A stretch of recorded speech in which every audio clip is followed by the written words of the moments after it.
Os invito a abrir vuestra Biblia en Primera de Pedro, capítulo 5, versículos del 6 al 11. La predicación de esta mañana tiene como título: La iglesia que glorifica a Dios es sobria, vigila y resiste. Es sobria, vigila y resiste. Esa es la iglesia que glorifica a Dios. Vamos a leer el pasaje. Primera de Pedro, capítulo 5, versículo 6. Dice así la palabra del Señor: Humillaos pues bajo la poderosa mano de Dios, para que Él os exalte a su debido tiempo, echando toda vuestra ansiedad sobre Él, porque Él tiene cuidado de vosotros. Sed de espíritu sobrio, estad alerta. Vuestro adversario, el diablo, anda al acecho como león rugiente, buscando a quien devorar. Pero resistidle firmes en la fe, sabiendo que las mismas experiencias de sufrimiento se van cumpliendo en vuestros hermanos en todo el mundo. Y después de que hayáis sufrido un poco de tiempo, el Dios de toda gracia, que os llamó a su gloria eterna en Cristo, Él mismo os perfeccionará, afirmará, fortalecerá y establecerá. A Él sea el dominio por los siglos de los siglos. Amén. Señor, oramos a ti, Padre, admirados de tu grandeza, Señor, de tu santidad, de tu poder, de tu sabiduría, de tu misericordia, de tu amor. Señor, admirados por haberte revelado de una manera fiel por tu palabra. Una palabra que no es palabra de hombre, Señor. Una palabra que es palabra que ha salido de tu boca. Que por el poder de tu Espíritu usaste a hombres para que escribieran lo que salía de tu boca. Y Señor, venimos esta mañana delante de ti para rogarte que nos enseñe, que nos alumbre, nos ilumine, que nos confronte, que nos exhorte, que nos corrija, que nos consuele. Señor, que traiga salvación por medio de tu palabra. A ti sea la gloria en el nombre de Cristo Jesús. Amén. En el año 64, Roma ardió durante 5 días y los cristianos fueron acusados por Nerón de ser los causantes del incendio. Este incendio arrasó no solo las casas, sino que también arrasó los templos paganos de los dioses romanos. Una de las mejores representaciones del sufrimiento de los cristianos perseguidos por el Imperio Romano en este tiempo de Nerón aparece en la película Quo Vadis, una película que se filmó en 1951. En esta película se puede ver una escena conmovedora, pero también una escena dolorosa. Los cristianos están en la arena del circo romano, cantando juntos a Dios, confiados en que, aunque mueran injustamente, tienen una misma esperanza en Cristo, reservada en los cielos. En esa escena se ven los leones hambrientos rodeando a estos cristianos. Los cristianos arrodillados continúan cantando. Los leones rugiendo continúan rodeando a los cristianos buscando a quien devorar.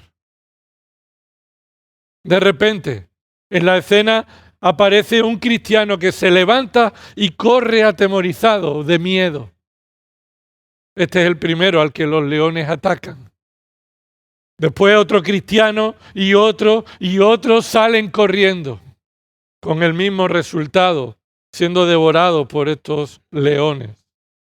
El miedo es insoportable, pero los que siguen vivos son aquellos que continúan mirando al cielo cantando, glorificando a Dios por la esperanza asegurada en Cristo. Esta es la escena que posiblemente también los creyentes que reciben esta carta traen a su memoria. Una iglesia que está sufriendo injustamente y que además siente la presión del enemigo que los acecha, los rodea, con las dudas y el miedo de pensar que si son matados pueden perder su salvación. que pueden sufrir la separación de su Dios por este enemigo. Y Pedro consuela a estos creyentes con estas realidades de cómo deben glorificar a Dios en medio de estas circunstancias y teniendo la confianza de que el Señor los restaurará a su debido tiempo. ¿Has estado alguna vez en una situación parecida? Sin duda, salvando las distancias, ¿has sufrido o estás sufriendo por ser fiel a la palabra de Dios y sientes la tentación de abandonar esta fidelidad? Abandonar la esperanza que hay en Cristo y su palabra para dejar de luchar contra el enemigo que te acecha. ¿Estás dispuesto a ser criticado, despreciado, marginado, incluso atacado cuando llegue el momento a causa del nombre de Cristo? ¿Estás sintiendo el aliento del león rugiendo en tu nuca, a tu alrededor? ¿Tienes la conciencia de quién es tu verdadero adversario en esta vida? ¿Conoces cuáles son sus intenciones? ¿Te has preguntado alguna vez cuál será el final de esta situación? Y sobre todo, ¿cómo puedes glorificar a Dios en medio de esta situación, de esta amenaza del enemigo? Con la ayuda del Señor, vamos a ver en esta mañana cómo Pedro, inspirado por el Espíritu Santo, trae respuesta a algunas de estas preguntas, consolando los corazones de los creyentes, afirmando la fe que Dios les ha dado en Cristo Jesús para la gloria del Trino Dios. Y aquí en 1 de Pedro 5 encontramos 3 características de una iglesia que glorifica a Dios en medio de la prueba y de la injusticia. La semana pasada estuvimos viendo la primera característica, el versículos 6 y 7. La iglesia que glorifica a Dios está dispuesta a humillarse bajo la soberana voluntad de Dios y confiando en la esperanza que Él nos ha dado, estamos cuidados por Él en medio de la prueba. La segunda característica de una iglesia que glorifica a Dios en medio de la prueba, de la injusticia, del sufrimiento, la encontramos en el versículo 8. La iglesia que glorifica a Dios no pierde el control. Está vigilante en medio de la prueba. Encontramos ahí el mandato divino a través de Pedro, que viene en forma de 2 imperativos. Sed de espíritu sobrio, estad alerta. Sed de espíritu sobrio, estad alerta. La iglesia que glorifica a Dios no pierde el control y sigue vigilando en medio de cualquier prueba. Y la tercera característica está en el versículo 9. La iglesia que glorifica a Dios resiste firme en la fe. Es decir, está creciendo en la palabra de Dios y resiste firme en esa fe. Ya vimos la primera característica la semana pasada. En esta mañana vamos a ver la segunda y tercera característica que acabamos de citar. La iglesia que glorifica a Dios es sobria, se mantiene alerta, vigilante y no pierde el control. ¿Qué significa, versículo 8, sed de espíritu sobrio?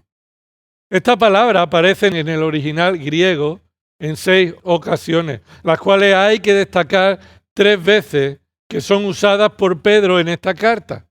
De las 6 que aparece en todo el Nuevo Testamento, Pedro la usa 3 veces.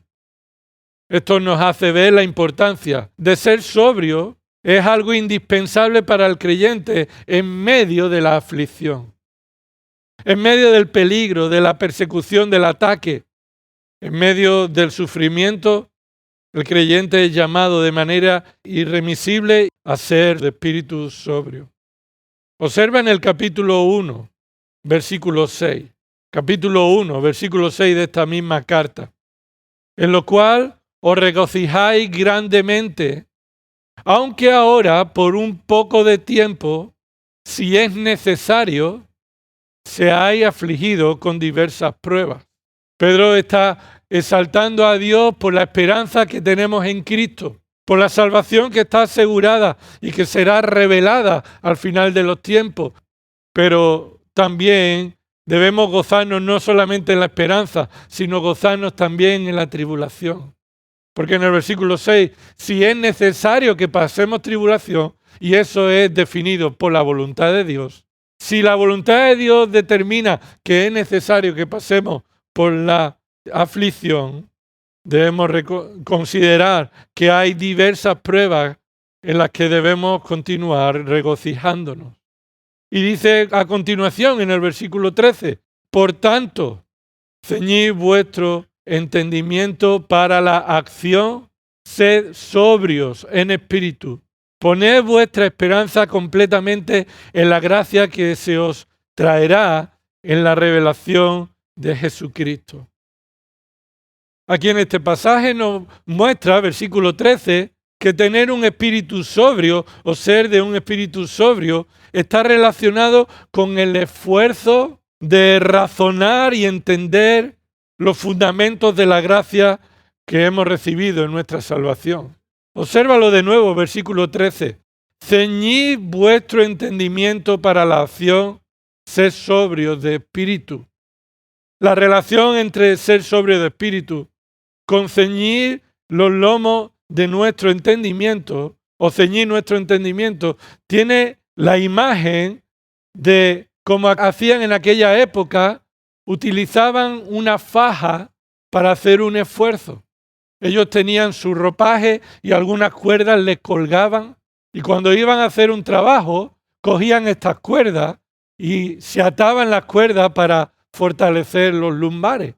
Lo que hoy día tenemos en ocasiones para hacer un trabajo, una faja para hacer un esfuerzo. Y lo que Pedro está diciendo es que los creyentes, para ser de espíritu sobrio, debemos hacerlo acompañado del esfuerzo de meditar, pensar, razonar sobre la gracia que Dios ha tenido al salvarnos, sobre la bendición que hemos recibido en Cristo Jesús. Así que ser sobrio tiene que ver con nuestra mente, no solamente con nuestros sentimientos. Ser sobrio tiene que ver con tener una mente centrada en la gracia, en la palabra de Dios. Ser sobrio nos lleva a mirar más allá de nuestros días a la luz del Evangelio. Y de nuevo, ser sobrio nos conduce a la esperanza futura. Mira lo que dice capítulo 4, versículo 7. ¿Qué dice acerca de ser sobrio de espíritu Pedro en esta carta? Que lo ha repetido en varias ocasiones. Capítulo 4, versículo 7. Mas el fin de todas las cosas se acerca. Y ese fin de todas las cosas se refiere al final de la historia, al final de esta tierra, al final del cielo y la tierra que ha sido afectada por el pecado, a la restauración de todas las cosas por medio de Cristo. Mas el fin de todas las cosas se acerca. Sé pues prudente y de espíritu sobrio para la oración. Así que ser de espíritu sobrio no solamente tiene que ver con la mente que razona y medita en la gracia que hemos recibido en Cristo, sino que tiene que ver con una mirada al futuro, sabiendo que todo lo que existe va a desaparecer, va a terminar, va a acabar y todo será restaurado por el poder y la voluntad de Cristo. Y en esta ocasión, este espíritu sobrio, acompañado también con la palabra prudente. Sé pues prudente. Esto tiene que ver con el mandato que hemos recibido en el capítulo 5, versículo 8. Estad alerta es ser prudente. Así que ser sobrio es no perder el control y estar preparado relacionando las cosas futuras que serán y que se acercan poco a poco y tener una visión temporal de este sufrimiento. El sufrimiento que estás pasando es un sufrimiento cortito. Aunque para nosotros nos parezca que ya es más largo de lo que deseamos, comparado con lo que ha de suceder en el futuro, lo que nos espera, que todo será restaurado de nuevo a una perfección. Este sufrimiento nos hace mirar al futuro con una actitud de oración. Lo ves ahí en el versículo 7, capítulo 4, versículo 7. Sé pues prudente y de espíritu sobrio para la oración. Un espíritu sobrio se muestra en una vida de oración. La vida de oración está relacionada con tener un espíritu, una mente, un corazón centrado en el Evangelio, mirando al futuro, a la esperanza que tenemos asegurada en Cristo y por tanto mostrando nuestra dependencia en oración de la fortaleza, la gracia, la misericordia de Dios. Podemos entonces concluir que Pedro anima a los creyentes que están sufriendo, que no se dejen distraer por las cosas que suceden ahora. Las cosas que sucedan ahora serán temporales y breves.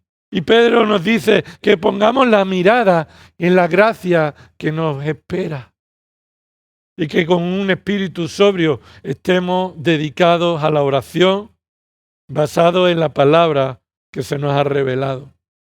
Acompáñame a Primera de Tesalonicenses, unas páginas más atrás, Primera de Tesalonicenses, capítulo 5. Pablo dice lo mismo que Pedro, ya que todos los que han escrito la palabra de Dios han sido usados por el Espíritu Santo y movidos para escribir lo que Dios quería revelar. Capítulo 5 de Primera de Tesalonicenses, versículo 1 y 2 dice: ahora bien, hermanos, con respecto a los tiempos y las épocas, no tenéis necesidad de que se os escriba nada, pues vosotros mismos sabéis perfectamente que el día del Señor vendrá así como un ladrón en la noche.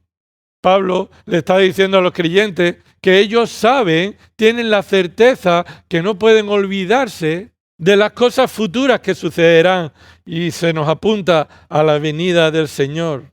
Y dice el versículo 6, por tanto, no durmamos como los demás, sino estemos alertas y seamos, ¿qué dice? Seamos sobrios. Lo que Pablo está diciendo acerca de la sobriedad de un espíritu sobrio es un espíritu que no se duerme, un espíritu que está despierto. Esta es la comparación, el contraste. No durmamos como los demás. Los demás se refiere a los no creyentes, que viven su vida como si estuvieran dormidos. Los creyentes debemos vivir estando alertas, ser sobrios, estando despiertos. Dice el versículo 8, observa, pero puesto que nosotros somos del día, seamos sobrios. Y aquí ya se ha sustituido, en lugar de estemos despiertos, directamente se nos dice seamos sobrios. Así que, de nuevo, ser sobrio significa entender con total claridad, como si fuera de día, sin oscuridad, las cosas que están sucediendo hoy en tu vida, relacionadas con las que han de venir, las que han de suceder.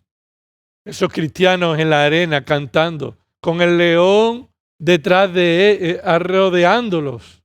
Esos cristianos estaban despiertos. No eran ingenuos. Sabían cuál era el peligro que les rodeaba. Pero por ser de espíritu sobrio, ellos estaban centrados en oración y alabanza, poniendo los ojos en la esperanza que se les tiene asegurada por gracia. Así que debemos tener una perspectiva amplia del plan eterno de Dios en oración para glorificar a Dios en medio de la prueba ahora. Ser sobrio es estar despierto. Ser sobrio está contrastado con estar dormido. Por eso dice ahí, Primera de Tesalonicenses 5, versículo 6. Por tanto, no durmamos como los demás, sino estemos alertas y seamos sobrios. ¿Qué caracteriza a alguien que está dormido? Ya que la comparación se muestra en el contraste de estar dormido y estar sobrio y despierto. ¿Qué caracteriza a alguien que está dormido? Algunos dirán que producen unos ruidos extraños quien está dormido. Pero esto no es común para todos. Lo que sí es común para todos es que cuando estamos dormidos, ignoramos lo que sucede a nuestro alrededor. No sé si habrás visto alguna vez en internet un vídeo de alguien que está en un sofá dormido y los que están a su alrededor le están echando o nata en la cara o le están echando otros productos, pasándoselo bien, viendo que el que está dormido ignora lo que sucede a su alrededor. El que está dormido es un ignorante de lo que está pasando. El que está dormido se ve sorprendido ante el peligro, que es evidente.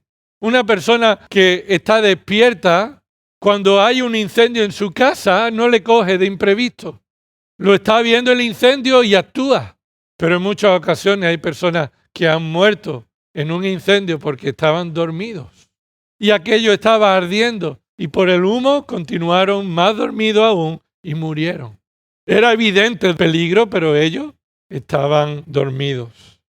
El que está dormido tiene sus sentidos insensibles. No pueden ver. Les cuesta trabajo oír un sonido normal. Está ignorante de sus sentidos de lo que está sucediendo. A veces un dormido no siente cuando se le toca, sino que hay que moverlo. Y que debe notar un movimiento excesivo para que sus sentidos lo noten. Pues esto es totalmente lo contrario de lo que los creyentes deben hacer en cualquier situación en sus vidas, sobre todo en medio del sufrimiento. Debemos estar muy despiertos, perfectamente en el uso de nuestros sentidos. Ser conscientes de los peligros, ser conscientes de las realidades, de cómo debemos responder y de cómo debemos actuar. También puede entenderse en contraste con un borracho. Un borracho también actúa en ocasiones como un dormido, porque la palabra sobrio en ocasiones también se usa en contraste no con un dormido, sino con alguien que está como borracho. Y está sobrio aquel que no está bajo las influencias del alcohol. Un borracho habla raro, dice cosas incongruentes, no anda recto, su equilibrio está afectado y tantas características que muestran a una persona que tiene sus sentidos fuera de control. Un creyente sobrio en pruebas y dificultades no pierde el control. No pierde el control. Responde ante las amenazas y a las mentiras que le rodean de una manera que glorifica a Dios. Un sobrio, a diferencia de un borracho, no anda sin saber hacia dónde va. De un lado para otro sin rumbo. Fácil de desviar. Alguien sobrio tiene un camino definido, una dirección clara. Y no es fácil de desviar por un camino que lo distraiga. Esto significa que no deja que las circunstancias los desvíen de su propósito principal. Y en ocasiones Dios permite las dificultades, no para desviarnos, sino para que se manifieste en nuestra vida nuestra necesidad de dependencia y nuestro espíritu sobrio como fruto espiritual. Acompáñame un momento ahí a Jeremías capítulo 6, versículos 16 y 17. Jeremías 6, versículos 16 y 17.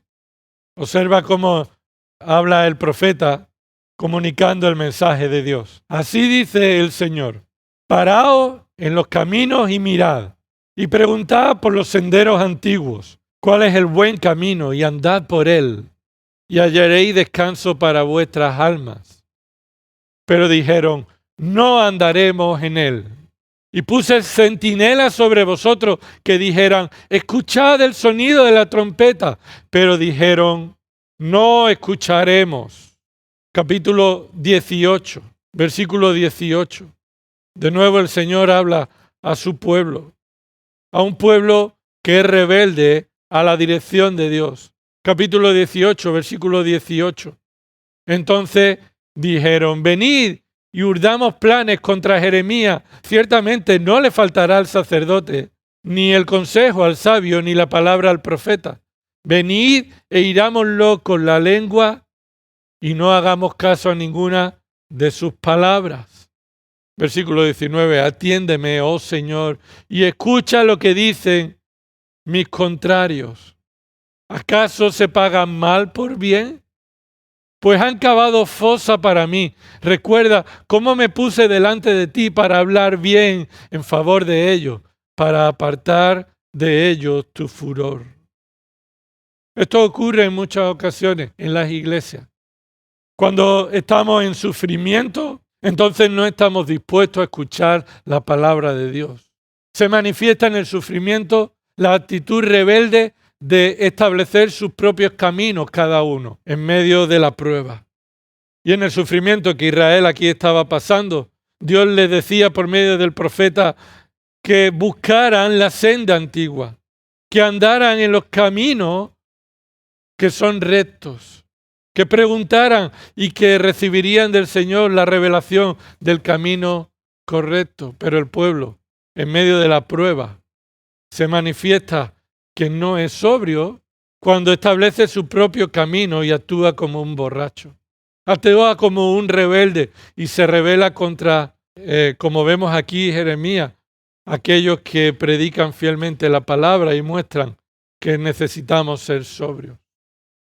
La iglesia que glorifica a Dios es la que es sobria, mantiene el control de su mente, de sus sentidos. No se deja desviar del propósito para el cual Dios le salvó, a pesar de los sufrimientos que le rodean o de su propio sufrimiento en su propia mente.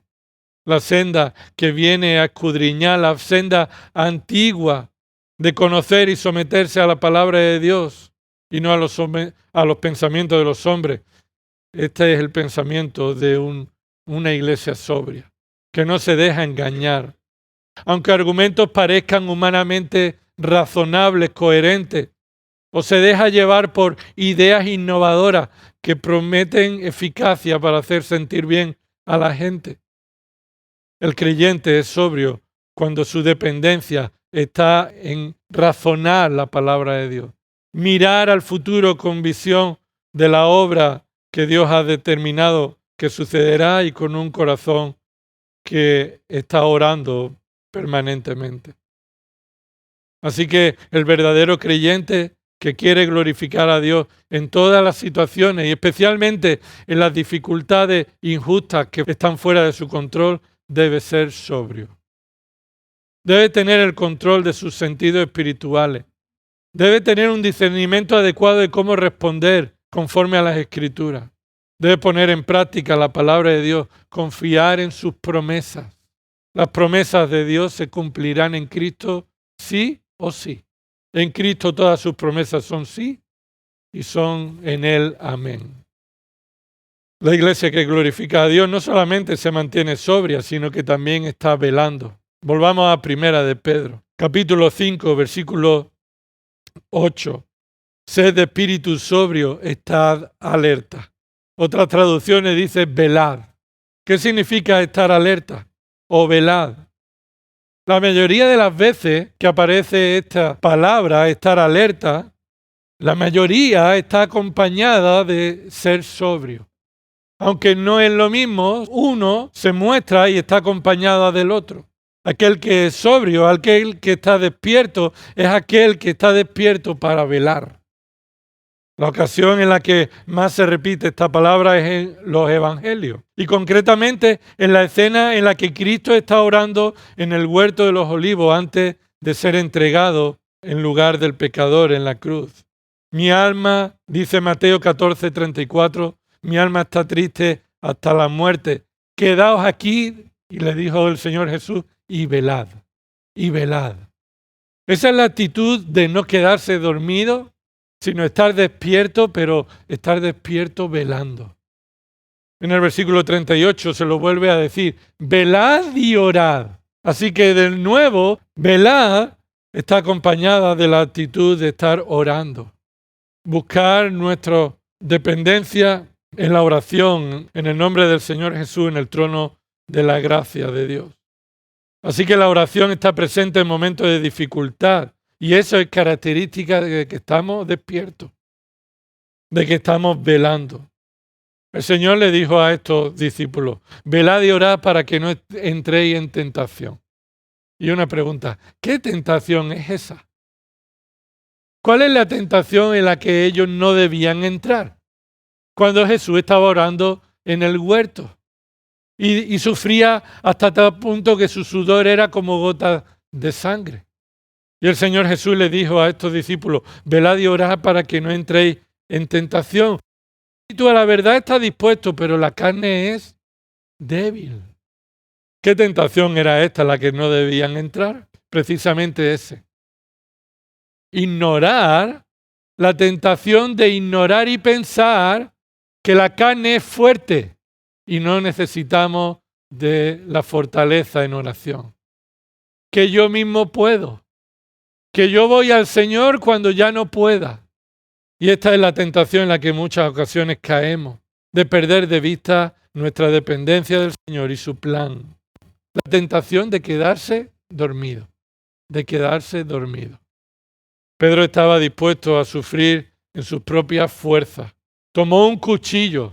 ¿Recuerda cuando vinieron unos momentos después? Vinieron a arrestar al Señor Jesús. ¿Y Pedro qué hizo? Estaba tan alerta que se puso de pie y fue el que cogió un cuchillo y arrancó y le cortó la oreja al siervo del sumo sacerdote. Esto es, queremos estar prontos a afrontar las dificultades a nuestra manera. Estar alerta y velar no es ser pronto para actuar. Es actuar adecuadamente. Sin duda Pedro ahí no actuó de manera adecuada. Jesús reprende a Pedro y le dice, ¿acaso piensas que ahora no puedo orar a mi Padre y Él no me mandaría más de 12 legiones de ángeles?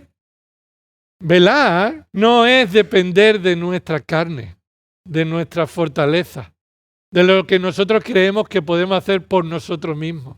Velar precisamente es lo contrario, dudar de nosotros. Estar vigilante de nosotros. Tú velas cuando pones atención a la tentación que te rodea de confiar en tu fortaleza para coger el cuchillo y atajar este problema en tus maneras y tus formas.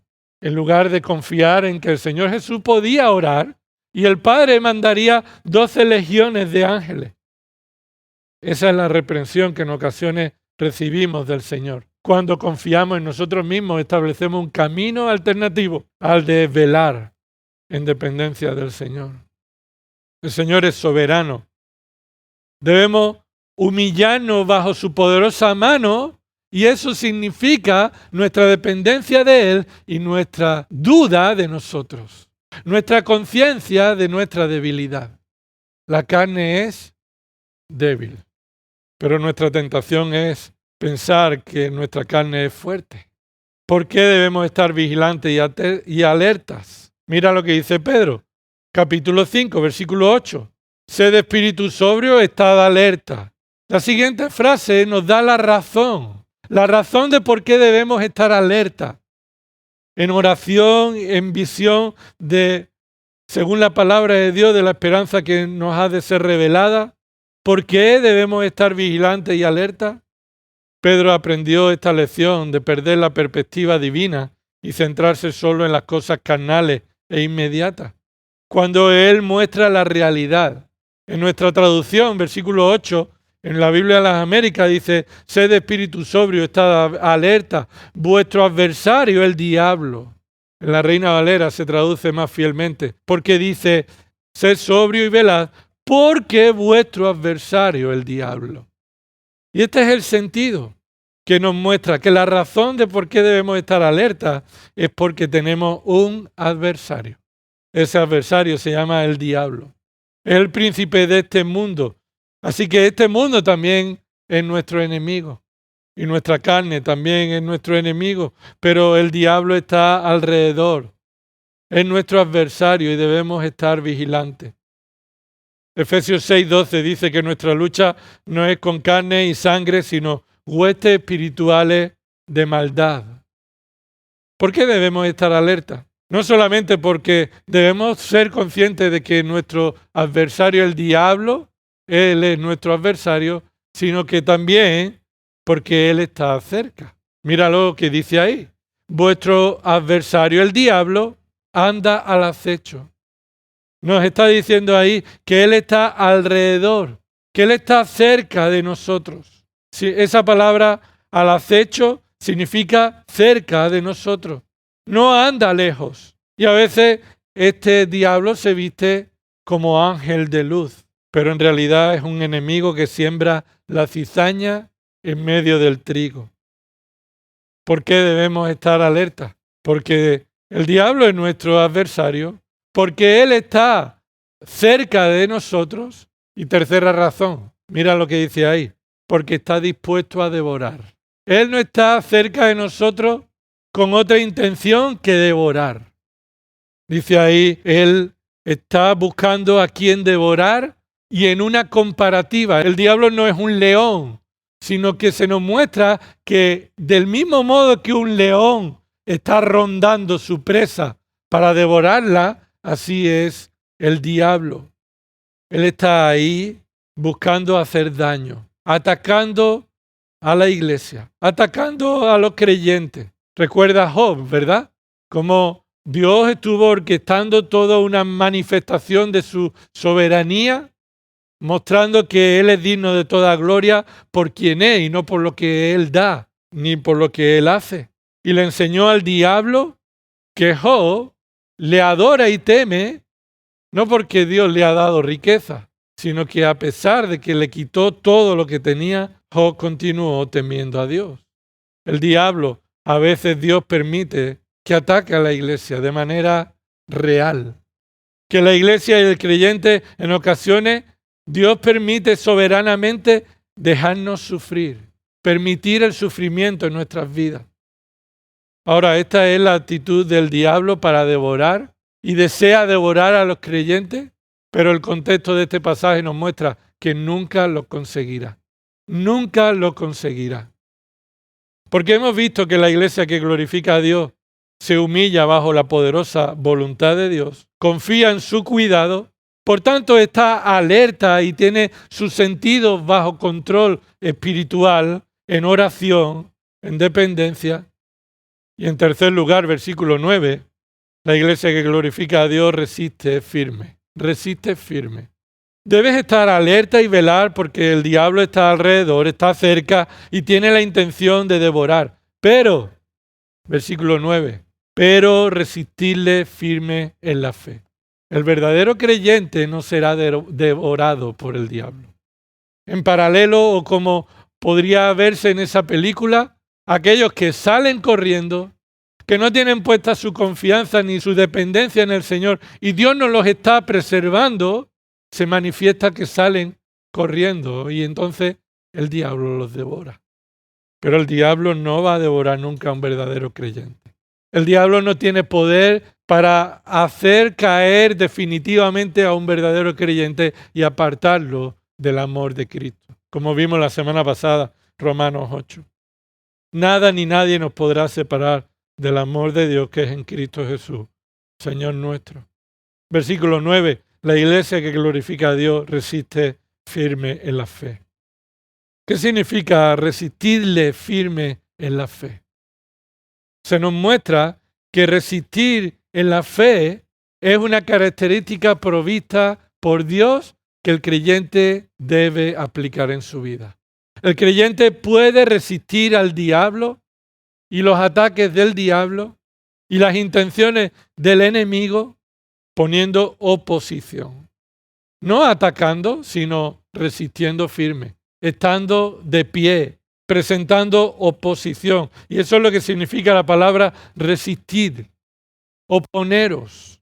Una vez que la iglesia está siendo controlada por el Espíritu Santo y está vigilando, cuando identifica las artimañas del error del enemigo, se opone a esa influencia, se opone a sus ataques, se opone a sus mentiras. Las mentiras del enemigo vienen de fuera del mundo, pero cuando hay un pensamiento equivocado en tu mente, no es Satanás quien está hablándote. Quiero que quede claro eso. Satanás no habla a la mente directamente de un creyente. El creyente está bajo la influencia del Espíritu Santo, pero el creyente es influenciado en su mente por su propia carne, por su propio engaño, por sí mismo. Y en ocasiones nosotros debemos estar alerta de nuestros pensamientos y de nuestras conversaciones internas y debemos oponernos a la mentira, al engaño del enemigo. La iglesia tiene un enemigo que es hostil, que está cercano y dispuesto a devorar, pero la iglesia es guardada y cuidada, protegida para resistir este ataque. ¿Qué ha recibido la iglesia para resistir este ataque? Efesios 6, del 10 al 20. Ha recibido la armadura de Cristo, que debe ponerse, que debe aplicarse, que debe depender de ella. Todo lo que en Cristo hemos recibido. En lugar de ser políticamente correcto, en lugar de ser tolerante, debemos mantenernos fieles a la palabra de Dios, firmes en ello. Debemos resistir por medio de la sana doctrina. Por eso dice ahí, versículo 9, resistirle firmes ¿en qué? En la opinión, ¿verdad? Resistirle firme en la estrategia, en lo comúnmente aceptable. No, resistirle firme en la fe. Y la fe aquí muestra el conjunto de doctrinas reveladas por Dios en su palabra. Resistiendo firmemente en la fe, nos muestra que el conjunto de las doctrinas que Dios nos ha dado es la roca sólida en la que estamos firmes, en la que no vamos a caer. La fe no es algo que solo dependa de nosotros. La fe está en nosotros y debemos aplicarla y crecer en ella, pero la fe es algo que proviene de Dios. Efesios 2:8 nos dice que la salvación ha sido dada por gracia por medio de la fe y todo esto es un don de Dios que proviene por gracia y que está basada y centrada en Cristo como de quien proviene y descansa nuestra fe. Como dice Hebreos 12:2. La fe que resiste es la fe que salva. La fe que salva es la fe que Dios ha provisto. Y esa fe va a resistir cualquier situación definitiva en medio de cualquier sufrimiento. Pablo dice que lo que necesitamos para permanecer en fe, firme, en pie, es vestirnos de la armadura de Dios, de la verdad, de la justicia, del evangelio, de la paz, de la fe, del conjunto de doctrina, de la salvación, de la palabra de Dios, del Espíritu, de la oración.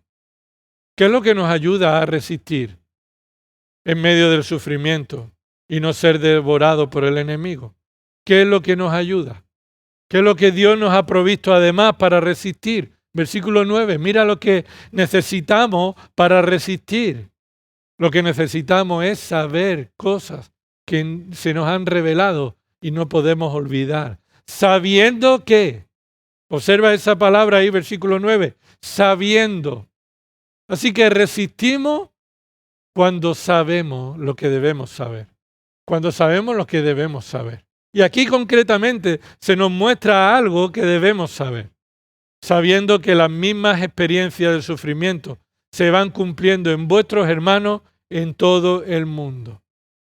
Cuando somos atacados por el enemigo, cuando sufrimos de diferentes maneras, una de las preguntas más comunes es la siguiente.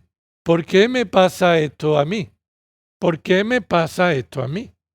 Pensamos que somos los únicos que sufrimos y que nuestro sufrimiento es el mayor, que somos los únicos que pasan malas cosas cuando en realidad se supone que a los cristianos les debe ir bien todo.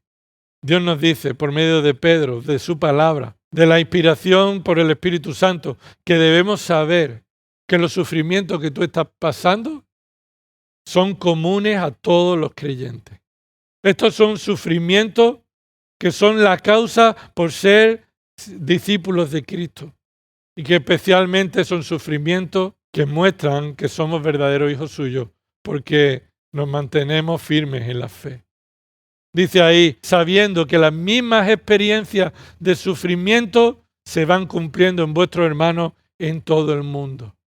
Aquel que es creyente debe mantenerse fiel en la fe, sabiendo que la gracia que ha provisto a todos los creyentes es eficaz para todas las pruebas, porque todos los creyentes sufrimos. No eres tú el que más sufre. No somos especiales en nuestro sufrimiento. Somos comunes en el sufrimiento. Sufrimos igual que los demás. Y esto nos hace mostrar que la gracia de Dios es suficiente para sostenernos y mantenernos firmes en la fe. Versículo 10. Y después que hayáis sufrido un poco de tiempo, así que el diablo, aunque esté alrededor buscando a quien devorar, no devora a aquellos que están alertas. Porque aquellos que están alertas y se mantienen firmes en la fe, su prueba, su sufrimiento tendrá un tiempo final. A lo mejor es la muerte definitiva. Gracias a Dios, en medio de la prueba, sabemos que estamos sufriendo con un propósito que trae gloria a Dios. Por eso dice el versículo 10, y después que hayáis sufrido un poco de tiempo, el Dios de toda gracia, que os llamó a su gloria eterna en Cristo Jesús, Él mismo os perfeccionará, afirmará, fortalecerá y establecerá. Es decir, aunque tú debes ser sobrio, y tú debes velar, y tú debes resistir, que sepas que quien te saca y te refuerza, te sostiene, te perfecciona, te afirma, te fortalece y establece, es Dios por su gracia. Por eso, si estás sin Cristo, el león te va a comer. Si estás sin Cristo, nadie te puede salvar de que el diablo te ataque y te devore. Es más, tu mayor enemigo, si estás sin Cristo, no es Satanás. Satanás es tu amo y tú eres su esclavo si tú estás sin Cristo. Tu mayor enemigo, si estás sin Cristo, es Dios. Y su ira está sobre ti porque has ofendido su santidad. Porque eres pecador igual que todos lo somos. No hay nadie en el mundo que no haya ofendido a Dios con su pecado. Si estás sin Cristo, el único que puede reconciliarte con Dios es aquel que fue a la cruz y murió una muerte que no le correspondía. Murió una muerte que le corresponde a los pecadores. Y esa muerte ha pagado el precio para la salvación de todo aquel que se arrepiente, de todo aquel que reconoce su pecado, su necesidad de reconciliación, que necesita ser salvado de sus pecados.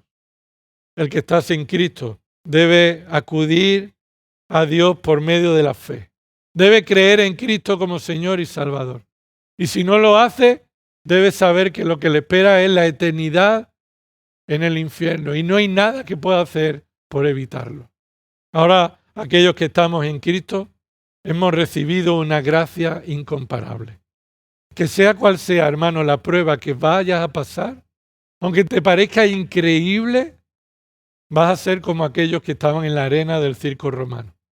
Que el león está alrededor y tú estás cantando, adorando a Dios.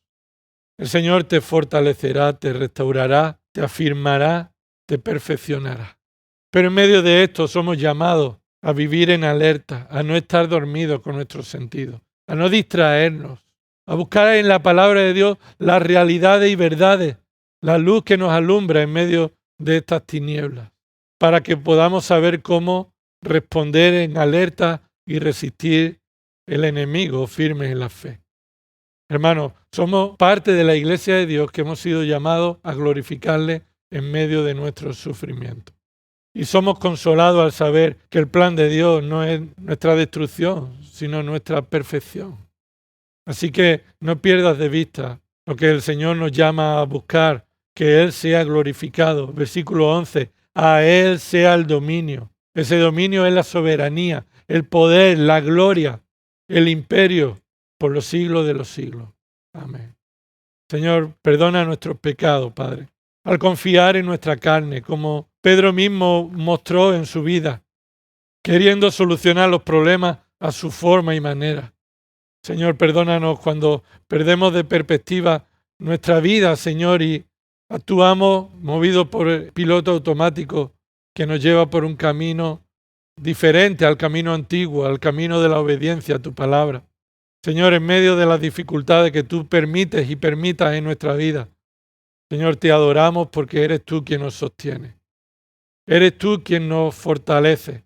Eres tú quien nos has salvado y nos ha dado, Señor, todas las herramientas por medio de Cristo y tu palabra para permanecer firmes, para velar, para estar alerta.